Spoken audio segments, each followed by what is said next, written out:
Hello community, my name is Carlos and this evening I would like to share this story with you.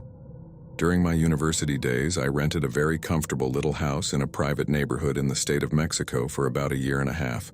Of the few houses there, mine was the only one with stained glass on the main door, so you could see from outside if the hallway light was on. I remember there were a few empty houses in the neighborhood, either unfinished or uninhabited, and the area, to be honest, felt a bit unsafe. I also recall that we had a security guard or two, but they always quit or simply stopped showing up until we were left without a guard for a few days. That's when we decided to take measures to prevent anyone from breaking in while we found a replacement. The first agreement was to change the padlock on the main gate to install a more reliable lock, and the second was to place barbed wire around the perimeter wall of the neighborhood. Around that time, I was doing my school internships, which required me to take an overnight trip, but my colleagues convinced me to stay one more day to finish the internships. I arrived at the entrance of the neighborhood in the early hours of the third day. I took out my keys to open the padlock and saw the new lock in place. I had forgotten to ask for the key to the new lock. It was around 2 a.m., and my cell phone was completely dead. I only had my sweatshirt and a change of dirty clothes in my backpack. The situation seemed quite bad for me, and I didn't want to stay outside on the street at that hour. I thought about climbing over the neighborhood wall, but there were neighbors who lived behind my house. I didn't want them to see me. Then I remembered there was an empty house inside the neighborhood where I might be able to jump over without alerting anyone. I walked around the street outside until I reached the back of the house. There, I found an empty lot at the same level. In my desperation, I ran in without thinking, crossing through rubble and weeds to reach the wall that connected to the neighborhood. I calmed down, nervous, but determined. Once I was more composed, I started planning how to climb and jump to the other side. That's when I saw the barbed wire on the wall, the damn wire I had forgotten about, in the darkness of the vacant lot. I had a moment of discouragement, and fear began to betray me. I thought it might be better to return to the street and spend the night wherever I could. But then I saw a very large wooden beam and was able to use it to climb the wall. I also used a dirty t-shirt I had in my backpack to cover the barbed wire.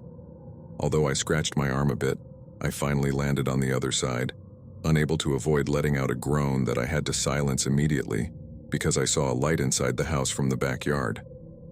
I could have sworn the house was empty, as I passed in front of it almost daily and had never seen any movement or lights. But this light was very strange, flickering faintly with a yellowish, almost green color, and it flickered like the flame of a candle. I let myself be carried away by intrigue and curiosity, trusting in the cover that the night gave me.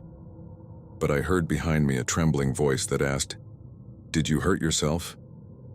A spasm ran through my entire body and made me turn around abruptly. I barely distinguished a figure in a light nightgown who was sitting on a chair next to a tall bush. I could have sworn there was no one else in the yard. There was silence until she calmly got up from the chair and walked into the interior of that house. Then I saw the hunched figure of a very, very old woman. I remained silent and looked around, searching for the exit since I was only a few houses away from mine. But something caught my attention in the darkness of the yard. I could barely notice that the bush next to the chair where the old woman had been sitting was swaying, but the wind was not blowing at that moment.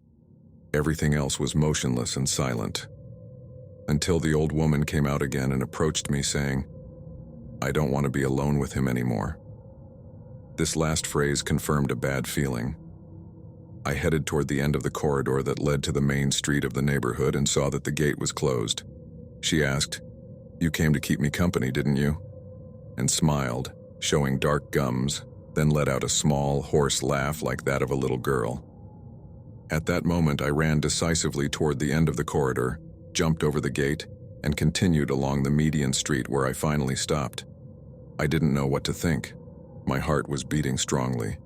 Suddenly, I was already outside on the main street of the neighborhood and I could no longer see that house I had escaped from because of the trees on the median. I ran again, barely seeing the other side of the street under the foliage at the level of the trunks. I continued walking fearfully until I heard a small laugh. When I turned, I saw feet moving a few yards behind the trees and I ran again. Just before reaching the door of my house, I heard a cackle behind me. It was the old woman who was coming, running.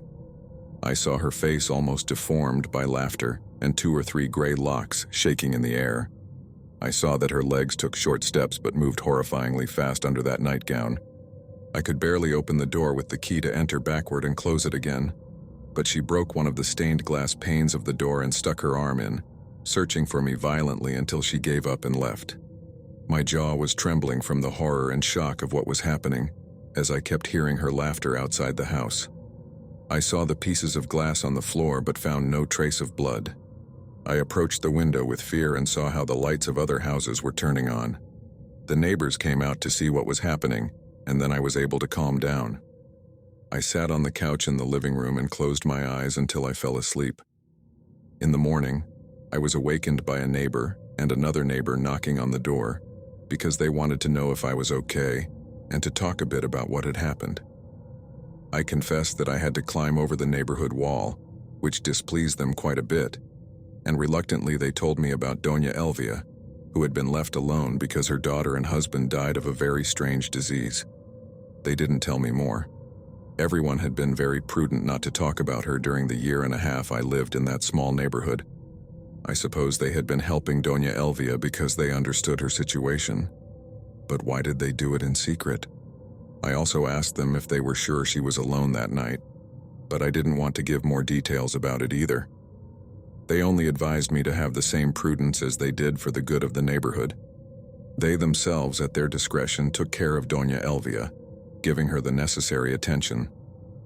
I was able to finish my internships and left there a few days after the incident. The truth is, I don't like to remember this story because it leaves me with a very strange feeling and still sometimes causes me nightmares, because deep down, community, I believe that Doña Elvia was not alone in her house. Community of the dark side, I want to thank you for joining us once again. If there's something I've learned over time, it's that each story tells something unique, and no one better than you to share those secrets that you don't dare tell anyone else. So if you've experienced something inexplicable or terrifying, don't hesitate to write to us. Stories like the previous one are probably not even paranormal, but they are quite terrifying experiences. We're always open to listening to the voices of those who still have something to tell. Subscribe to this channel and be part of this community, of this family, where each night we face the unknown together and whatever comes our way.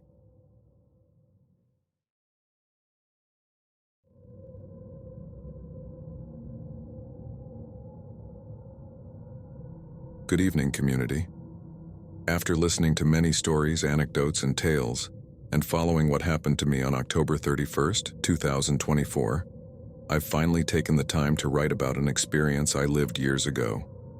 For various reasons, I tried to forget it, but what occurred a few days ago made all those forgotten memories return. That sensation of fear and anguish I thought I'd left behind has resurfaced after so much time. For some of you, these stories might not generate fear or uncertainty, but for me, who lived them, just remembering those moments gives me goosebumps.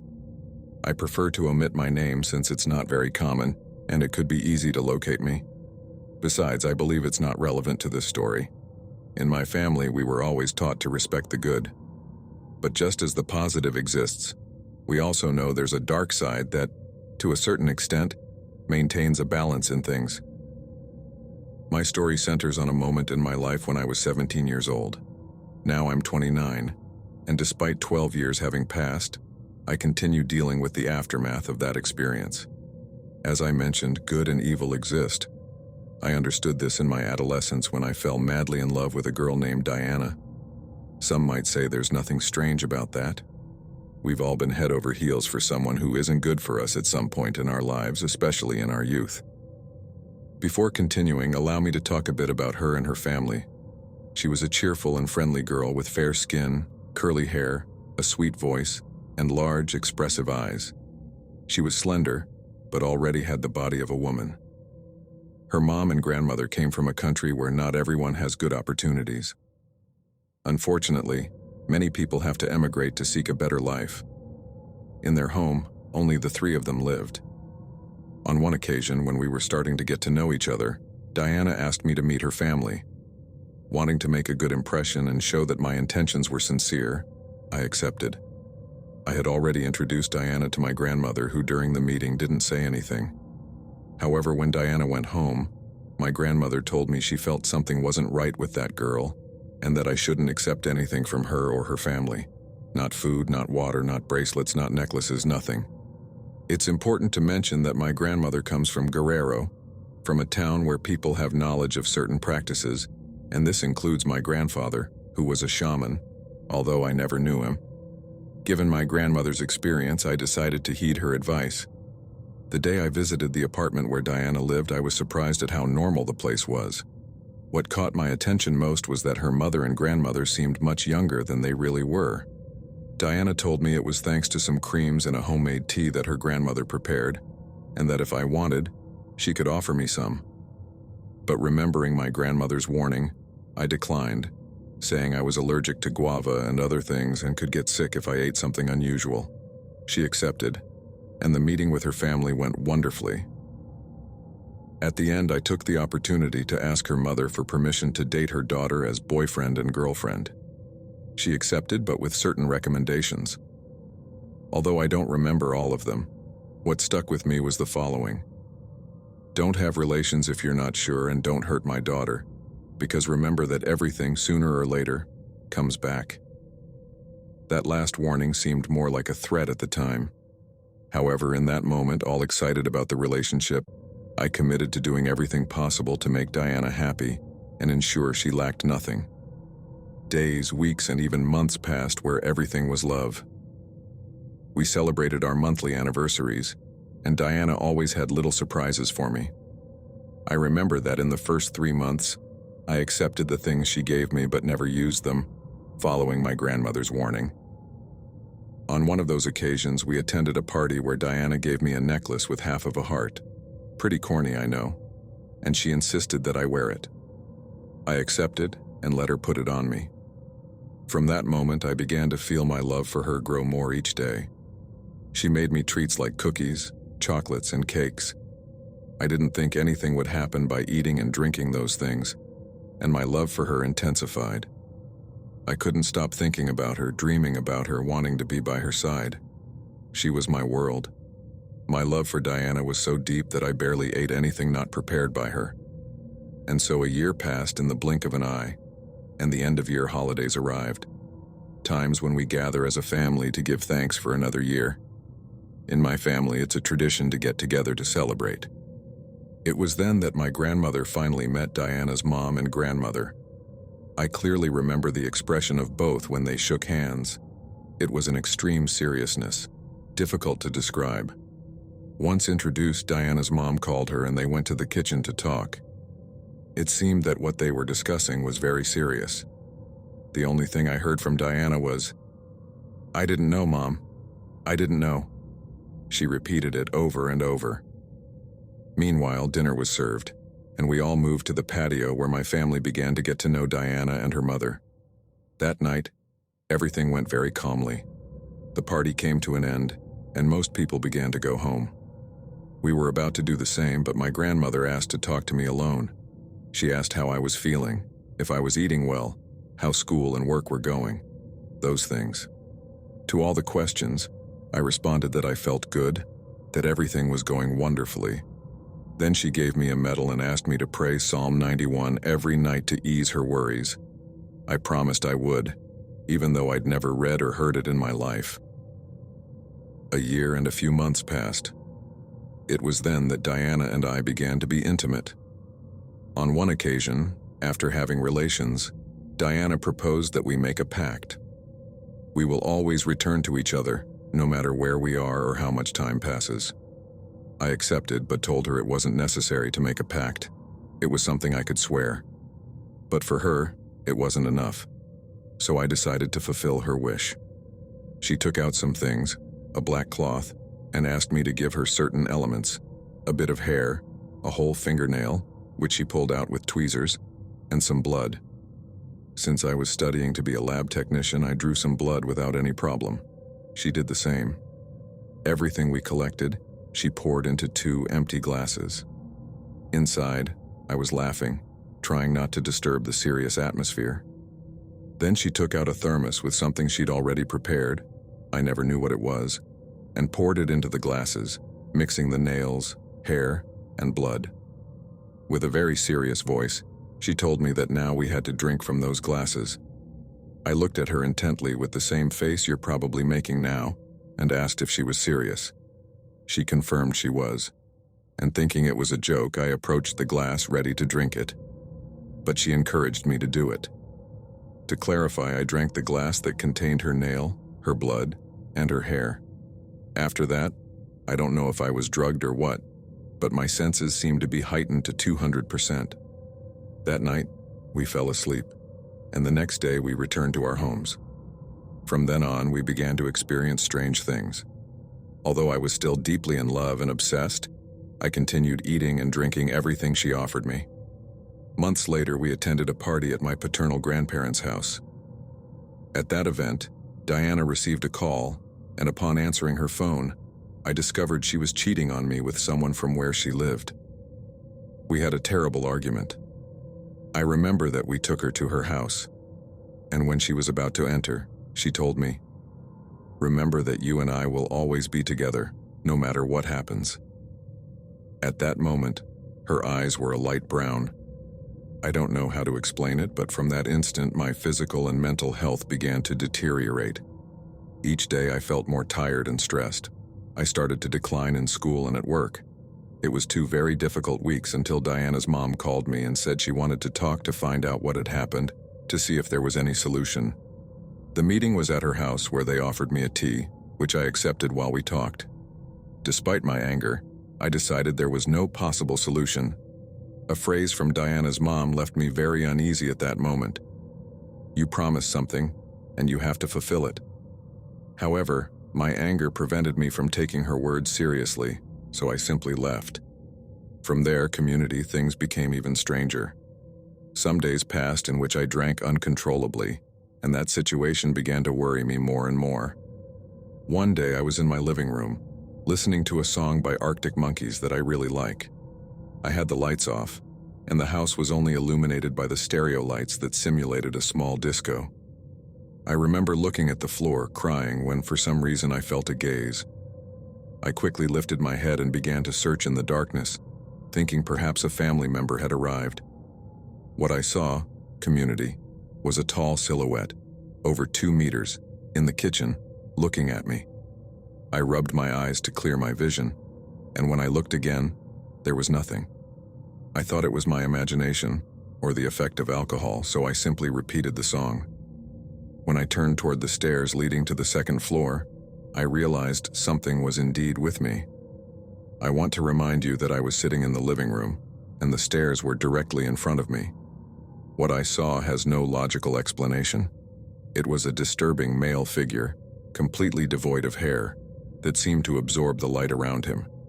His eyes, black as night, lacked any reflection, giving him a completely supernatural aura. His skin, white as milk, contrasted dramatically with his long, sharp teeth of a yellowish tone, as if worn down by time. The creature clung tightly to the banisters. His long, bony fingers closed around them with a disturbing delicacy, while his nails, sharp as blades, seemed ready to tear through bones. His build was extremely thin, giving him an even more phantasmagorical appearance. That thing was laughing at me, with a laugh that still resonates in my head. I tried to control myself and not scream, but it was inevitable. I was immobile, as if I had sleep paralysis, although I knew I wasn't asleep. I couldn't breathe. The air felt stale, and an enormous pressure oppressed my entire body. I began to sweat excessively. I couldn't take my eyes off that thing, not even close them. Suddenly, its long index finger pointed at me, and with a barely perceptible voice I heard, "You promised something that must be fulfilled." I felt something flowing from my eyes. I had my hands on my face, but I reacted. I could move now. The first thing I did was get up from the couch, turn on all the lights in the house, and go out to the patio to wait for my family. I don't know when that thing disappeared. Days passed, and I continued feeling bad about everything I'd experienced. I began to have lucid dreams in which Diana asked me to see her, told me she needed me and wanted to be with me. However, I refused to look for her or send a message. I didn't want any communication with her. The next event occurred 2 days later. On a Saturday, I was returning from my social service at the high specialty hospital of Emiliano Zapata in the state of Morelos. I was very tired and told my family I'd go to sleep early because the next day I had to go again. I showered and went to bed. I remember receiving a message from Diana. I didn't open it. 3 or 4 more messages arrived, and the last one said, "If you don't want to respond to me, face the consequences." I didn't give it importance. I was too tired, and the last thing I wanted was to fight or talk with someone, much less with her. It had been a very difficult day. I lay down on the bed on my left side, looking at the wall as I always did. I don't know, community, if what happened next was real or a dream. The house was in complete silence, as if everyone had left. I heard my bedroom door slowly open and my sister's voice asking if I was asleep. I replied that I wasn't, but to leave me alone. At that moment, I was crying again. I heard clumsy footsteps walking in the darkness and felt someone sit beside me on the bed. It creaked strangely, as the person seemed quite heavy. I felt a hand caressing my back and heard a voice say, "Everything will be fixed if you go to see her." At that moment, the voice was no longer my sister's. It was completely different. I felt those long, thin fingers caressing my head, playing with my hair. I turned slowly and saw a tall silhouette, probably over 2 meters, sitting beside my bed. I immediately knew who or what it was. I tried to get up but couldn't move. I began to feel short of breath. I couldn't close my eyes. I only repeated in my mind, "It can't be. It can't be. This isn't happening," over and over. I tried to remember a prayer, a hymn, something from church, and for some reason, I remembered Psalm 91. In my mind, I recited, "Even though I walk through dark valleys, I will fear no evil, for you are with me. Your rod and your staff comfort me. The Lord is my shepherd. I shall not want." At that instant, the creature began to laugh. I stopped feeling the pressure on the bed and my body. I began to breathe normally. I decided that the next day I'd go see Diana to try to fix things. I arrived early, knocked on the door, and she opened it. She had swollen, gray eyes and looked thin. We began to talk, and she told me she hadn't been able to eat well in all those days, that she felt quite bad for the harm she'd done me, but that she really wanted to be with me. She offered me tea and cookies, which I accepted. We ate, talked, and fortunately resolved everything. From that moment, I stopped having those nocturnal visits from the tall creature that bothered me. I began to focus on my physical and mental well-being. I wanted to be the best version of myself for her. I wanted her to be proud of the man she'd be with. Thus, a year and 11 months passed where everything was love, or so I thought. However, on one occasion, I met someone who really attracted me physically. I invited her out for a drink, and she accepted. We met in a private place where no one could know we were there. But some days passed and Diana found out. Just as we were about to celebrate 2 years of reconciliation, she decided to break up with me. She said she knew what I'd done and couldn't forgive me, although she'd continue caring for me. I begged for her forgiveness, but she didn't agree. That day, community, her eyes were completely black. I looked for her many times trying to get her back, but she never accepted. After a couple of months, something very strange happened. I received a package of cookies she'd sent me, but my sisters began to eat them. I wasn't there at that moment. My older sister, biting into one, felt something hard and spat it out.